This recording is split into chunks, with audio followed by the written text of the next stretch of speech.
ایک مرتبہ نبی پاک صلی اللہ علیہ وآلہ وسلم بھی موجود ہیں اور آپ کے جانثار صحابہ بھی موجود ہیں۔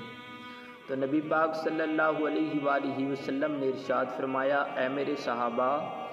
رب العلا نے ایسا کوئی کام نہیں بنایا جس کے کرنے پر دونوں فرشتے مصروف ہو جائیں،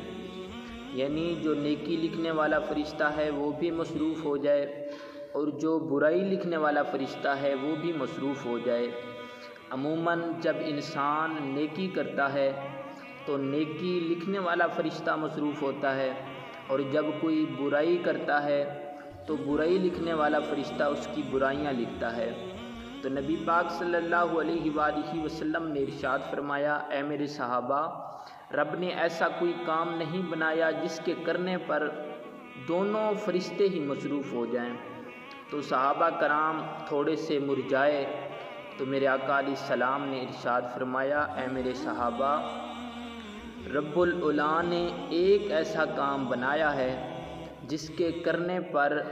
اللہ رب العزت دونوں فرشتوں کو مصروف فرما دیتا ہے۔ تو صحابہ کرام خوش ہوئے اور حضرت ابو یعلا رضی اللہ تعالی عنہ آپ نے عرض کی، یا رسول اللہ صلی اللہ علیہ وآلہ وسلم،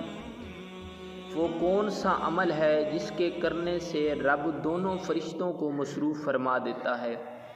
تو نبی پاک صلی اللہ علیہ وآلہ وسلم نے ارشاد فرمایا، جب کوئی بندہ مجھ پر درود پاک کے نذرانے پیش کرتا ہے تو اللہ رب العزت دونوں فرشتوں کو مصروف فرما دیتا ہے، یعنی جو نیکی لکھنے والا فرشتہ ہوتا ہے